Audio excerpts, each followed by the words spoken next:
BA second semester के student है और पॉलिटिकल साइंस को लेकर टेंशन में है तो ये वीडियो आपके लिए है। आज हम सेकंड सेमेस्टर के सबसे इंपॉर्टेंट टॉपिक को एकदम आसान भाषा में कवर करने वाले हैं ताकि आपको भारी भरकम किताबें न रटने पड़े और आप एग्जाम में आप बेस्ट आंसर लिख सके। चलिए शुरू करते हैं बिना एक मिनट भी वेस्ट किए।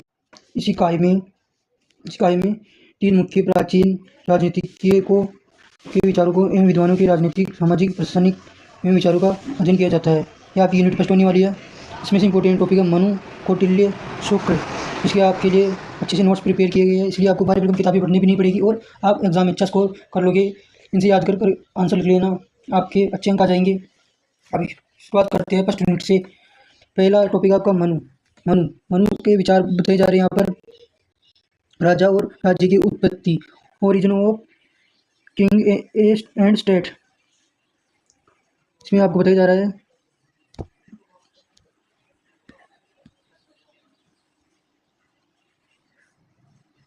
दैविक उत्पत्ति का सिद्धांत मनुस्मृति के अनुसार राज्य और राजा की उत्पत्ति ईश्वर देवी द्वारा हुई है। अराजकता मातृश्री न्याय के इस समय ईश्वर के राजा के लिए राजा की रचना की। अष्टलोक आलोक के तत्व राजा का निर्माण 8 देवताओं इंद्र, वायु, यम, सूर्य, अग्नि, वरुण, चंद्रमा और कुबेर के श्रेष्ठ अंशों से हुआ है। इसके बाद बी पॉइंट पर चलते हैं। राजा का सप्तांग सिद्धांत 7 अंग।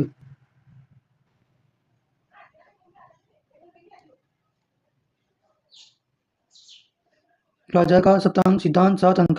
पहला, स्वामी राजा, राजा का सिर एवं सर्वोच्च अधिकारी। अमात्य मंत्री, राजा की सलाह और सहायता के लिए। पूर्व या दुर्ग किला, राजा की सुरक्षा के मजबूत किला।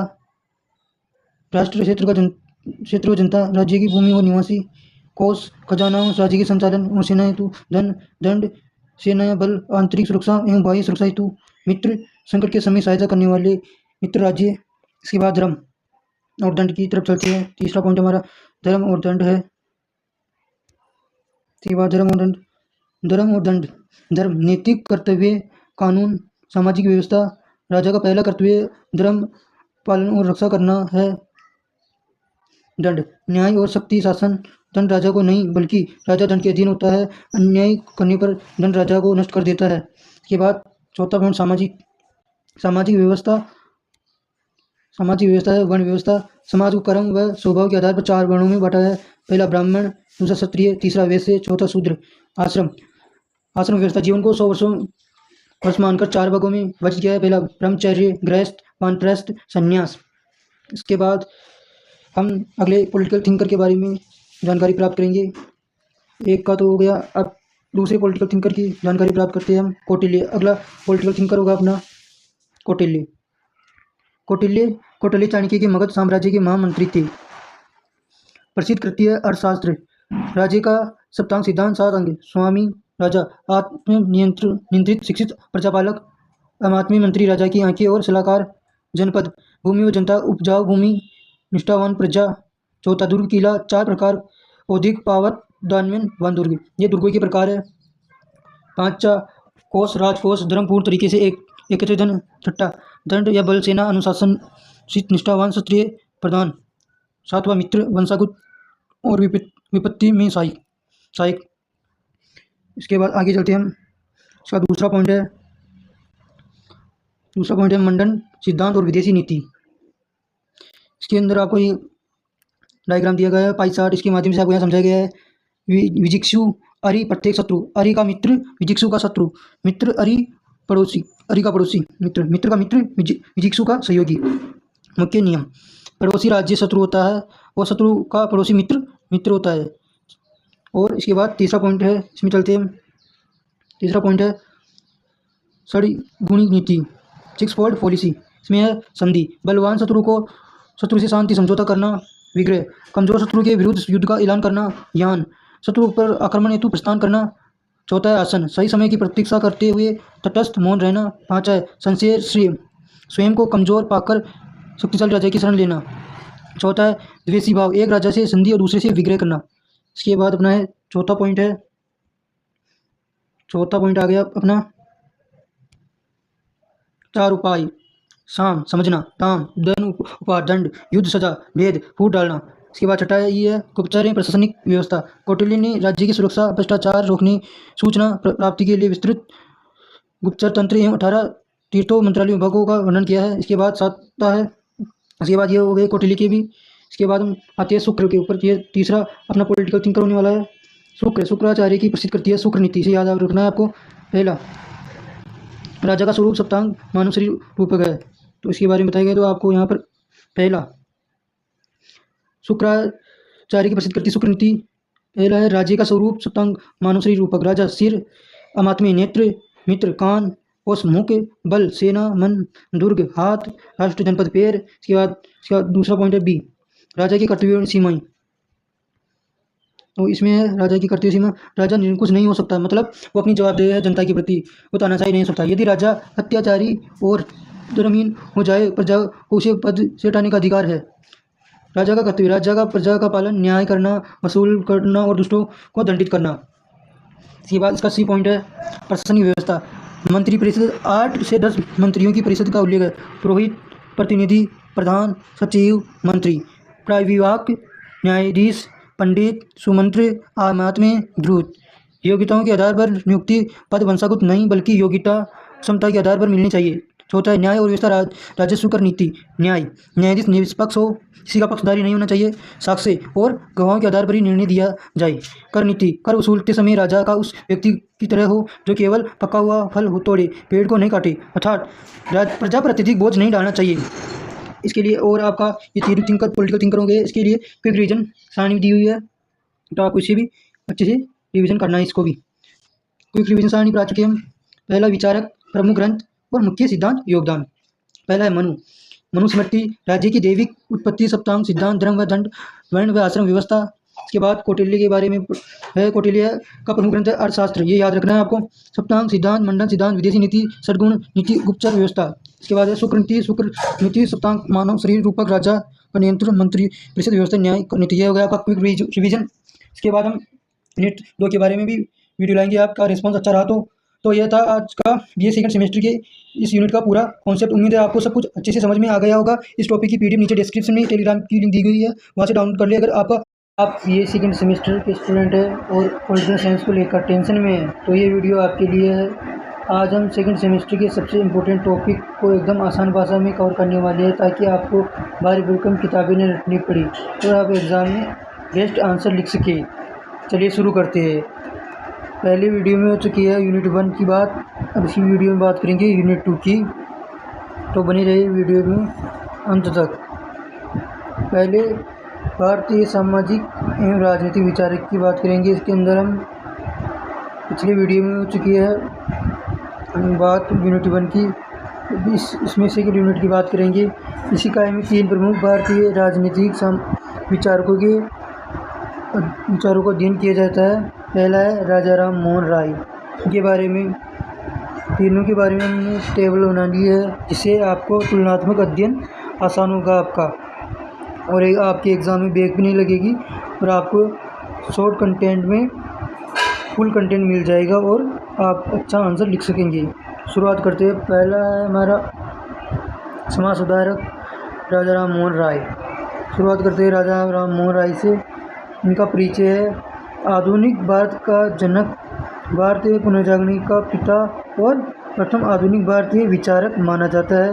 ये लाइन आपको इम्पोर्टेंट कर लेनी है और याद भी कर लेनी है। इसके बाद सामाजिक सुधार, इन्होंने समाज में बहुत सारे सुधार किए, जिसमें है पहला है सत्य प्रथा का विरोध। उनके प्रयासों से 1829 में लॉर्ड वेलेस्ली बेंटिक ने सत्य प्रथा पर कानूनी रोक लगाई। इसके बाद दूसरा पॉइंट की बात करते हैं।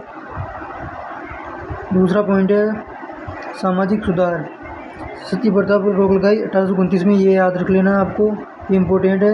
इसके बाद जाति व्यवस्था, बाल विवाह का खंडन, मूर्ति पूजा, अंधविश्वास और महिलाओं के उत्पीड़न का विरोध किया। तीसरा पॉइंट है स्त्री शिक्षा का समर्थन किया। चौथा है विधवा विवाह, पुनर्विवाह और महिलाओं को संपत्ति का अधिकार देने में समर्थन। इसके बाद अपना तीसरा पॉइंट है धर्म और दर्शन। 1828 में ब्रह्म समाज की स्थापना की। एक ईश्वर की पूजा का प्रचार किया। इसके बाद चलती है चौथे पॉइंट की ओर। अपना चौथा पॉइंट है राजनीति एवं स्वतंत्रता संबंधी विचार। प्रेस की स्वतंत्रता के पक्षधर थे। उन्होंने संवाद कौमुदी और मिरात उल अखबार का संपादन किया। ये आपको अंडरलाइन कर रहा हूँ, जो याद करना है तो बिल्कुल कोटेशन में आपको बनाकर लिखना है, तो आपका आंसर अच्छे से एग्जामिनर को दिखेगा और आपका एक भी नंबर नहीं कटेगा। इसमें दूसरा पॉइंट है ब्रिटिश शासन के तहत प्रशासनिक और न्यायिक सुधार, जूरी प्रणाली और भारतीय के उच्च पदों पर नियुक्ति की मांग की थी इन्होंने। इसके बाद चलते हैं दूसरे समाज सुधार की और हमारे दूसरे समाज सुधारक है स्वामी दयानंद सरस्वती। इनके बारे में आप बहुत जानते होंगे। अब स्वामी दयानंद सरस्वती की बात करते हैं। इनका परिचय महान समाज सुधारक और देशभक्त और आर्य समाज की संस्थापक थे, ये आपको याद रखना है। इनका दूसरा पॉइंट है मूल मंत्र नारा, वेदों की ओर लौटो। इसको तो आपको कोटेशन बना के ऐसे का ऐसे लिखना है, इससे आपके अच्छे अंक मिलने की संभावना बन जाएगी आपको।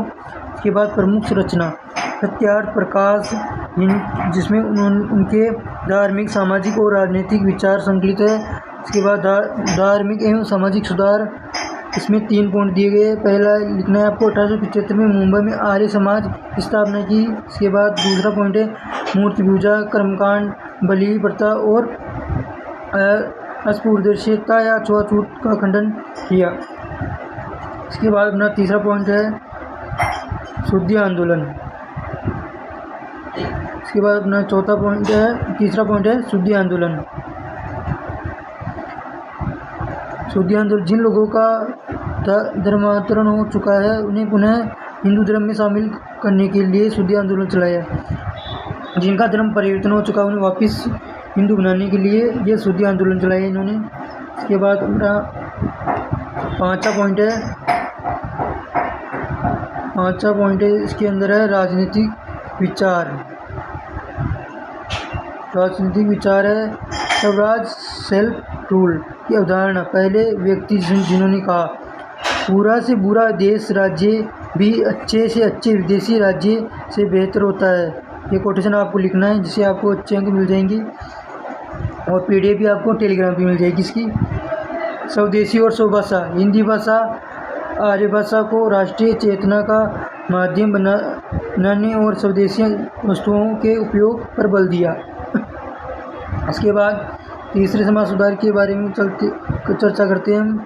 हमारे तीसरे समाज सुधारक है स्वामी विवेकानंद जी।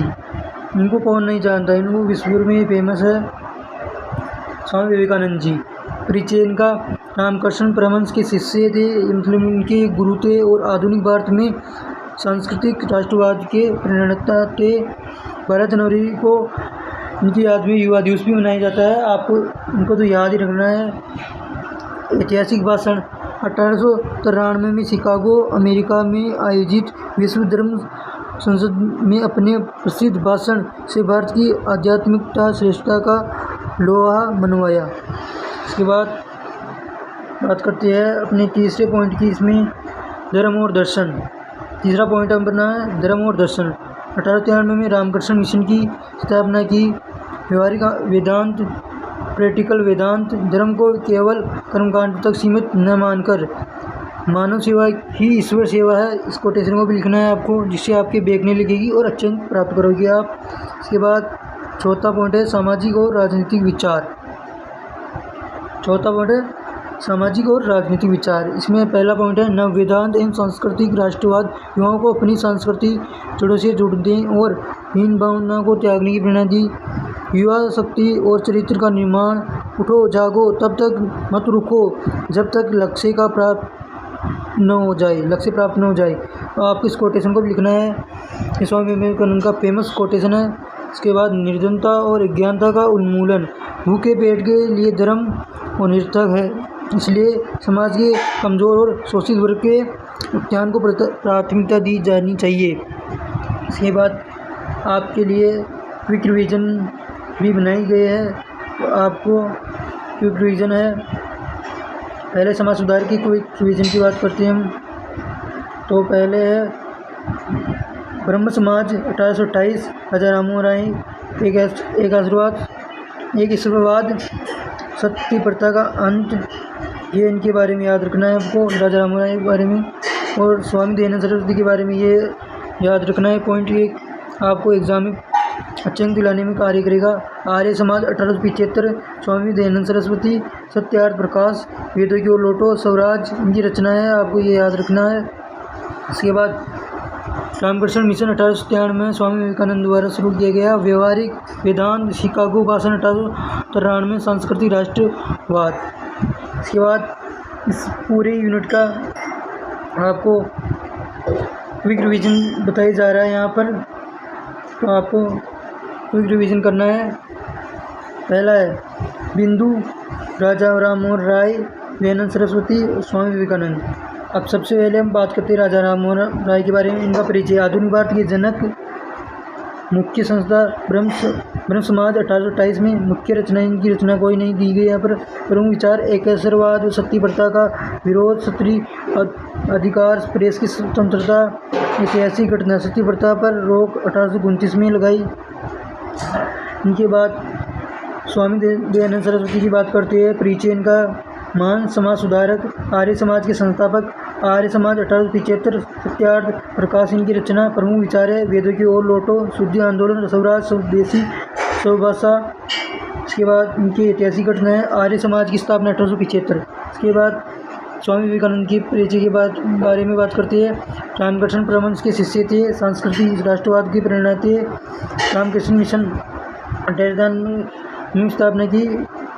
इनकी प्रमुख रचना नहीं दी गई यहाँ पर। प्रमुख विचार इनके व्यवहारिक वेदांत, मानव सेवा, युवा शक्ति, सांस्कृतिक राष्ट्रवाद, निर्धनता का उन्मूलन, शिकागो भाषण 1893। इसके बाद परीक्षा उपयोगी क्विक रिवीजन है और शॉर्ट में दिए गए आपको। ब्रह्म समाज 1828, राजा राममोहन राय, एक ईश्वरवाद, सती प्रथा का अंत याद रखना आपको। आर्य समाज 1875, स्वामी दयानंद सरस्वती, सत्यार्थ प्रकाश, वेदों की ओर लौटो, स्वराज। इसके बाद रामकृष्ण मिशन 1893 में, स्वामी विवेकानंद, व्यवहारिक वेदांत, शिकागो भाषण 1893 में, सांस्कृतिक राष्ट्रवाद। आपको इसे बड़ा क्वेश्चन है 5 नंबर का, तो आपको इसे फ्लो चार्ट में लिखना है, जिससे आपके एक भी नंबर नहीं कटेगा। अब यूनिट नंबर 3 की बात करेंगे। हमारी यूनिट नंबर 3 आ चुकी है, इसके बारे में बात करते हैं।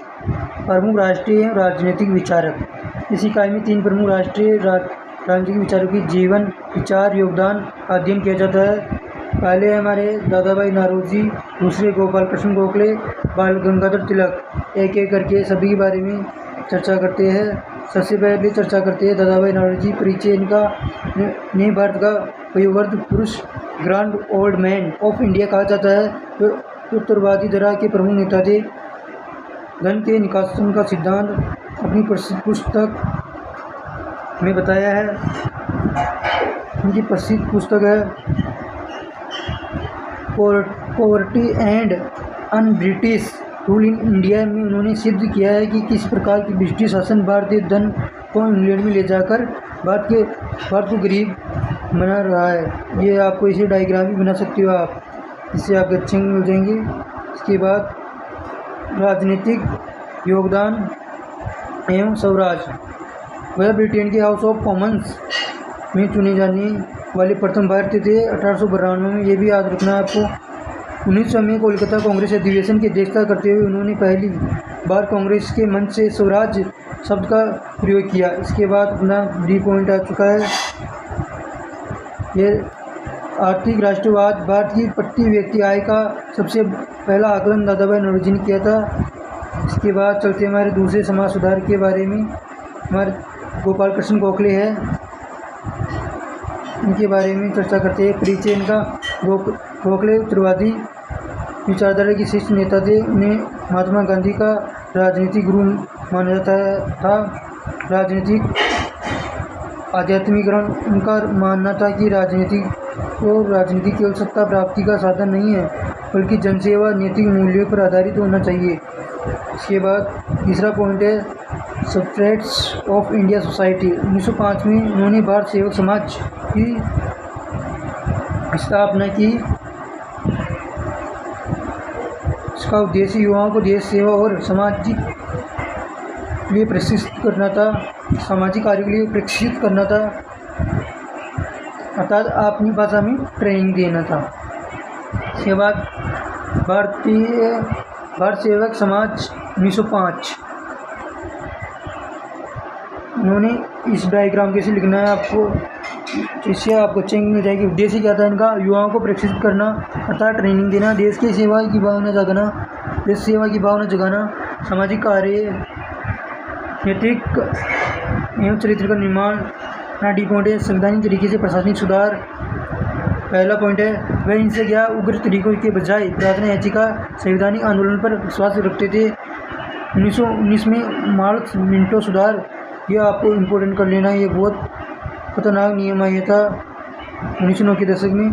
गांधी में बजट तथा शिक्षा पर विधान परिषद की सुधार की मांग उठाने की इनकी प्रमुख भूमिका थी।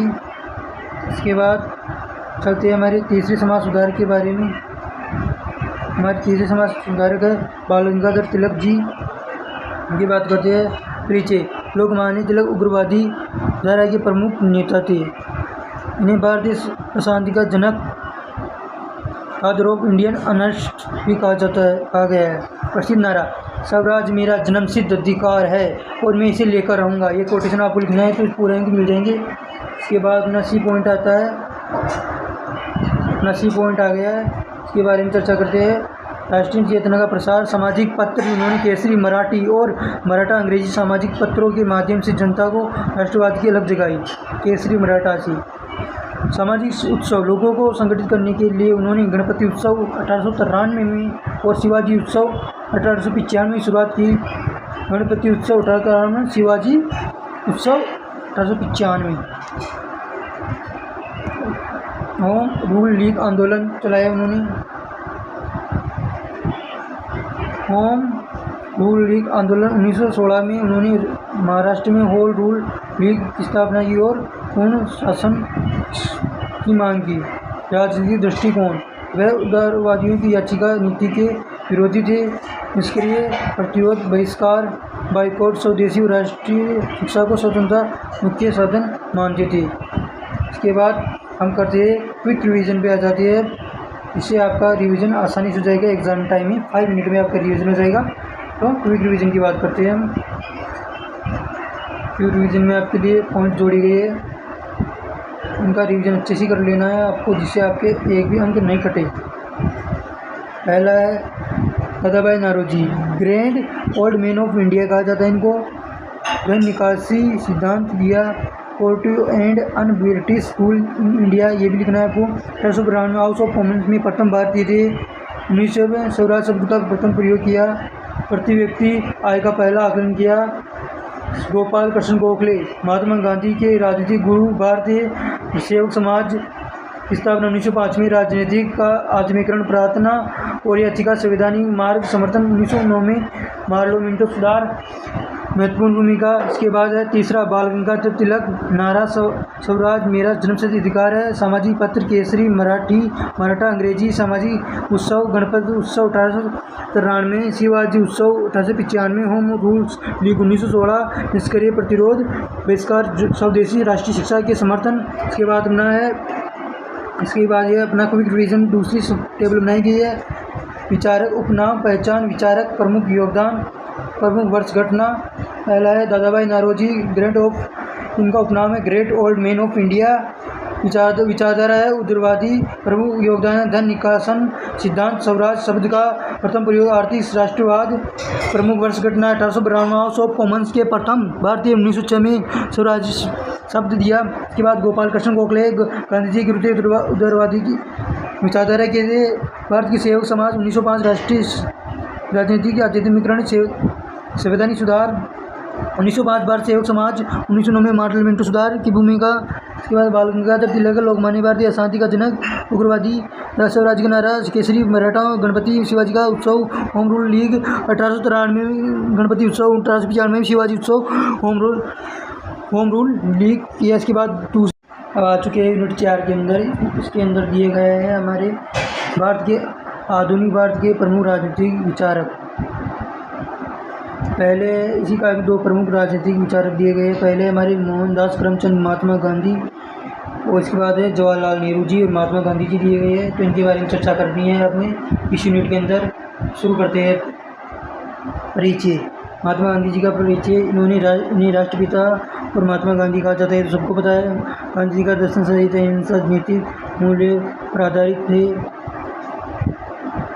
मुख्य सिद्धांत। राजनीतिक विचारक। सत्य, अहिंसा, ट्रूथ एंड नॉन वायलेंस उनके प्रमुख कोटेशन थे। गांधी जी के अनुसार राष्ट्रीय ईश्वर अहिंसा केवल शारीरिक हिंसा न करना ही बल्कि मन, वचन और कर्म से किसी को नुकसान न पहुंचाना है, इसका अर्थ है। इसके बाद सत्याग्रह। महात्मा गांधी सत्याग्रह के बारे में बताया है। सत्याग्रह अन्याय और अत्याचार के खिलाफ सत्य का आग्रह करते हुए अहिंसक विरोध करना इसके प्रमुख साधन थे। सत्याग्रह की में बताया गया है अन्याय अत्याचार के खिलाफ सत्य का आग्रह करते हुए अहिंसक विरोध करना इसके प्रमुख साधन थे। असहयोग, सविनय, उपवास, सर्वोदय। इसका अर्थ है सभी का उदय, विकास, सबल समाज के अंतिम व्यक्ति के कल्याण पर बल दिया गया है। ट्रेटिशियन सिद्धांत। ट्रेटिशियन थ्योरी। धनिकों को अपनी संपत्ति का स्वामी न मानकर समाज की धरोहर का संरक्षण मानना चाहिए और अतिरिक्त धन का उपयोग जन कल्याण में करना चाहिए। पांचवा है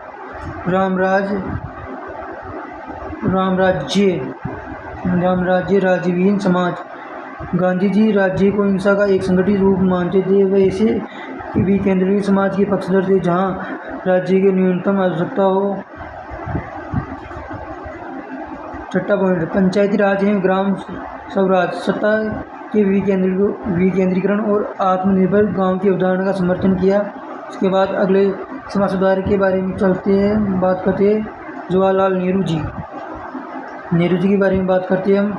परिचय। इनका स्वतंत्र भारत के प्रथम प्रधानमंत्री, आधुनिक भारत के शिल्पकार और गुटनिरपेक्ष आंदोलन के प्रमुख कर्णधार। प्रमुख सिद्धांत। राजनीतिक विचारक। लोकतांत्रिक समाजवाद। नेहरू जी ने लोकतंत्र समाजवाद के सम्मिश्रण का समर्थन किया। उन्होंने बाहरी उद्योग, सार्वजनिक क्षेत्र में नियोजित अर्थव्यवस्था, पंचवर्षीय योजना के माध्यम से भारत के विकास की नींव रखी। इसके बाद धर्मनिरपेक्षता, वैज्ञानिक दृष्टिकोण, गुटनिरपेक्षता, सबके बारे में एक-एक करके बात करते हैं। धर्मनिरपेक्षता। राज्य का कोई धर्म नहीं होगा, वह सभी धर्मों के प्रति दृष्टि से सर्वधर्म स्वभाव रखेगा। वैज्ञानिक दृष्टिकोण। समाज के में से अंधविश्वास और कुरीतियों को दूर करने के लिए आधुनिक विज्ञान तकनीक के प्रयोग पर बल दिया। गुटनिरपेक्षता। Non alignment policy. शीत युद्ध के दौर में अमेरिका, सोवियत संघ दोनों गुटों के अलग रहकर स्वतंत्र विदेशी नीति अपनाने का सिद्धांत दिया। पंचशील के सिद्धांत। अंतर्राष्ट्रीय शांति और सह अस्तित्व के लिए चीन के साथ मिलकर 5 मूल मंत्र सिद्धांत दिए, जो 5 मूल पंचशील सिद्धांत है। ये पंचशील सिद्धांत है। पहला है एक दूसरे की संपूर्णता और क्षेत्रीय अखंडता का सम्मान, गैर आक्रमण, एक दूसरे को आंतरिक मामलों में स्थिर न करना, समानता और पारस्परिक लाभ, शांति, सहअस्तित्व। इसके बाद आपको क्विक रिवीजन दिया गया यहाँ पर, तो आपको क्विक रिवीजन सबसे इम्पोर्टेंट होता है। यहाँ पर भी 2 टेबल दी गई है, आपको अच्छे से क्विक रिवीजन कर लेना है। पहले बात करते हैं महात्मा गांधी की। महात्मा गांधी जी राष्ट्रपिता और महात्मा पहलाए सत्य अहिंसा पर आधारित दर्शन। सत्याग्रह, असहयोग, सविनय, उपवास, सर्वोदय, सभी का उद्देश्य अंतिम व्यक्ति का कल्याण तथा सभी का कल्याण। ट्रेडिशन सिद्धांत। दैनिक संपत्ति के संरक्षक, मात्र रामराज्य एवं राज्यविहीन समाज के समर्थक। पंचायती राज एवं ग्राम स्वराज विकेंद्रीकरण के पक्षधर थे। इसके बाद जवाहरलाल नेहरू जी के बारे में बात करते हैं हम। स्वतंत्र भारत के प्रथम प्रधानमंत्री थे। लोकतांत्रिक समाजवाद के समर्थक थे। पंचवर्षीय योजना, भारी उद्योग और सार्वजनिक क्षेत्र पर बल दिया। धर्मनिरपेक्षता पर स्वभाव, वैज्ञानिक दृष्टिकोण, अंधविश्वास दूर करने पर बल दिया। गुटनिरपेक्ष नीति, अनियम, शीत युद्ध के विदेश नीति। पंचशील सिद्धांत 1956 शांति सह अस्तित्व के लिए। इसके बाद दूसरी टेबल की बात करते हैं हम। इसमें प्रमुख 5 पॉइंट दिए गए जो आपको 5 मिनट में एग्जाम में अंतिम रिवीजन के लिए उपयोगी होंगे। पहला है विचारधारा, नैतिक आदर्श और आध्यात्मिक एवं आधुनिक वैज्ञानिक समाजवाद। ये महात्मा गांधी जी के बारे में दिया गया है। इस टेबल में जवाहरलाल नेहरू जी के बारे में दिया गया है। मुख्य सिद्धांत थे गांधी जी के सत्य, अहिंसा, सत्याग्रह, सर्वोदय। यहाँ पर जवाहरलाल नेहरू जी के थे लोकतांत्रिक समाजवाद, धर्मनिरपेक्षता। इसके बाद राजनीतिक दृष्टिकोण थे महात्मा गांधी का ग्राम स्वराज, विकेंद्रीकरण। जवाहरलाल नेहरू जी का था केंद्रीकृत नियोजन, औद्योगिकरण। इसके बाद अंतर्राष्ट्रीय दृष्टि महात्मा गांधी जी की अहिंसा व शांति, जवाहरलाल नेहरू जी की गुटनिरपेक्षता, पंचशील। इसके बाद आर्थिक दृष्टिकोण स्वदेशी ट्रेडिशन, आत्मनिर्भरता। इसके बाद इधर है पंचवर्षीय योजना, सार्वजनिक क्षेत्र। इस वीडियो में आपको 34 यूनिट कवर हो गई है। उसके बाद 5 यूनिट के बारे में बात करते हैं बात 5 यूनिट की। 5 यूनिट के अंदर दिए गए हैं आधुनिक भारतीय राजनीतिक विचारक, इंडियन पॉलिटिकल थिंकर। मानवेंद्र राय पहले अपने विचारक, और इसके बाद जयप्रकाश नारायण लोकनायक, डॉक्टर भीमराव अम्बेडकर। नारायण है। बात करते मानवेंद्र राय की। पहले विचारक है मानवेंद्र राय। एमएस रॉय बर्ट में साम्यवादी कम्युनिटी आंदोलन के संस्थापक सदस्य थे। बाद में उन्होंने नव मानववाद का सिद्धांत दिया। मुख्य सिद्धांत एवं विचारक नव मानववाद। राय का मानना था कि व्यक्ति, समाज और राष्ट्र की मूल इकाई है। उन्होंने मार्क्सवाद एवं पूंजीवाद दोनों की आलोचना की, क्योंकि इनमें व्यक्ति स्वतंत्र गौण हो जाता है। स्वतंत्रता, विवेक और नैतिकता उनके प्रमुख मुख्य स्तंभ है। स्वतंत्रता, विवेक, नैतिकता। संसदीय लोकतंत्र की समीक्षा। वह पारंपरिक दलगत राजनीतिक और संसदीय लोकतंत्र के विरोधी थे। उनका मानना था कि राजनीतिक दल सत्ता के संघर्ष करते, जनता का विकास नहीं करते। इसके बाद है संगठित लोकतंत्र। उन्होंने राजनीतिक दलों में मुक्ति दल, विलीन लोकतंत्र और स्थानीय जनसमितियों द्वारा शासन चलाने का सुझाव दिया। अभी तक हमने क्या पढ़ा, याद रखने योग्य पॉइंट ये है, एम.एन. राय, नव मानववाद प्लस दल विलीन लोकतंत्र, इसको आप याद रखना है। इसके बाद अपने अगले पॉलिटिकल थिंकर के बारे में चर्चा करते हैं। ये अपने जयप्रकाश लोकनायक है। नारायण है। परिचय, इनका परिचय। जेपी एक महान समाजवादी नेता, स्वतंत्रता सेनानी, लोकनायक के रूप नाम से प्रसिद्ध थे। मुख्य सिद्धांत विचारक, संपूर्ण क्रांति। 1974 में उन्होंने तत्कालीन भ्रष्टाचार एवं शासन के खिलाफ संपूर्ण क्रांति का आह्वान किया। इसमें 7 क्षेत्रों का परिवर्तन की बात की गई है। संपूर्ण क्रांति की 7 परिवर्तन की बात की गई है। तो पहले यह सामाजिक, आर्थिक, राजनीतिक, सांस्कृतिक, वैचारिक, शैक्षणिक, आध्यात्मिक। इसके बाद है दल विहीन लोकतंत्र। जेपी का मानना था कि राजनीतिक दल समाज को विभाजित करते हैं। उन्होंने पंचायती राज के आधार पर दल विहीन विकेंद्रीकरण प्रणाली का समर्थन किया। इसके बाद सर्वोदय भूदान आंदोलन। गांधी जी के विचारों को से प्रभावित होकर उन्होंने आचार्य विनोबा भावे के भूदान और ग्रामदान आंदोलन की सक्रिय भूमिका निभाई।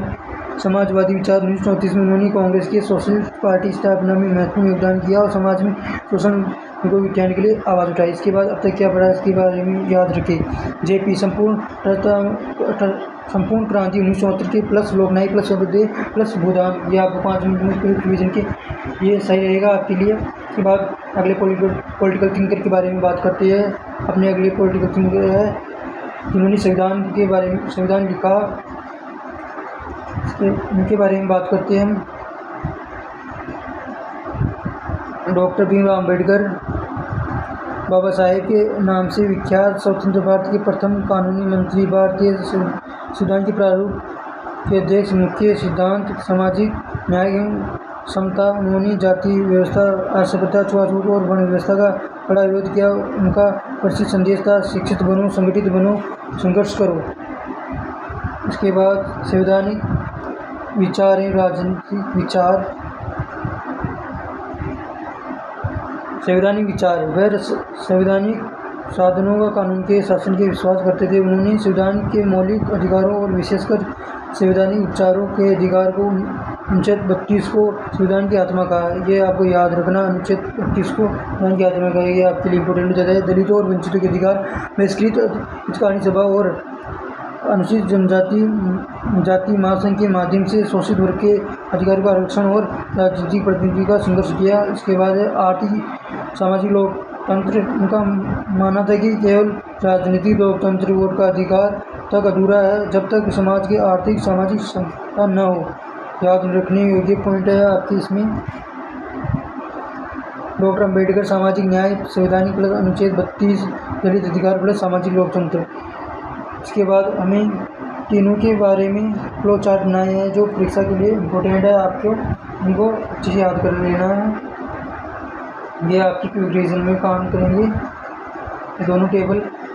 तो आपको बात करते हैं एक एक करके। तीनों विचारधारा का सात फ्लो चार्ट में आपको ऐसा लिख देना है 5 या 10 नंबर के क्वेश्चन में। आधुनिक भारतीय राजनीतिक विचारक एम.एन. राय, नव भारत दलित लोकतंत्र जयप्रकाश नारायण, संपूर्ण क्रांति 1903 सर्वोदय दलविहीन लोकतंत्र, डॉक्टर बी.आर. अम्बेडकर सामाजिक न्याय प्लस संवैधानिक प्लस अनुच्छेद प्लस दलित अधिकार। परीक्षा के एग्ज़ाम की तथ्य, ये इंपॉर्टेंट फैक्ट है, आपको इनको याद कर लेना है। एम.एन. राय का नवमानववाद के प्रवर्तक थे। जे.पी. संपूर्ण क्रांति का आह्वान 1934 में किया। अम्बेडकर संविधान की प्रार्थना समिति के अध्यक्ष थे। अम्बेडकर ने 1934 में 32 संविधान की आत्मा का। जे.पी. लोकनायक के नाम से प्रसिद्ध थे। नवमानववाद 3 स्तंभ स्वतंत्रता विवेक नेतृत्व। विशेष तथ्य, एम.एन. राय ने मार्क्सवाद एवं पंचवाद दोनों का विरोध किया। जे.पी. गांधीजी विचारों से प्रभावित थे। अम्बेडकर ने असभ्यता उन्मूलन के लिए जीवन पर संघर्ष किया। तीनों विचारधारकों ने व्यक्ति की गरिमा और मानवता का कल्याण पर बल दिया। उसके बाद बात करते हैं पहलू M N. Roy, Jayaprakash Narayan, doctor B R. Ambedkar. प्रमुख सिद्धांत नवमानववाद, क्रांति 1974, सामाजिक न्याय, संवैधानिक राजनीतिक विचार, दलविहीन लोकतंत्र, विकेंद्रीकरण, संवैधानिक शासन का मौलिक अधिकार, आंदोलन, कम्युनिस्ट आंदोलन में जुड़ाव, पारंपरिक दलों की आलोचना, भूदान, ग्रामोद्यान, सर्वोदय आंदोलन का कांग्रेस, सोशलिस्ट पार्टी 1934, दलित अधिकार आंदोलन, आरक्षण, बहिष्कृत अधिकारी सभा, महासंघ। मुख्य लक्ष्य व्यक्ति की स्वतंत्रता, नीति विकास, सर्वजनिक परिवर्तन, शासन क्षेत्रों में सामाजिक, आर्थिक, राजनीतिक प्रसिद्ध कथन, संदेश, स्वतंत्र प्लस नैतिक प्लस संपूर्ण क्रांति, भी शिक्षित बनो, समृद्ध रहो, संघर्ष करो। यह आपका हो चुका है पूरी यूनिट कंप्लीट बीए का सिलेबस। इसके बाद आपको हिस्ट्री का चाहिए तो कमेंट कर देना, और इसकी पीडीएफ आपको टेलीग्राम पर मिल जाएगी जिसकी लिंक डिस्क्रिप्शन में दी हुई है। मिलती है नेक्स्ट वीडियो।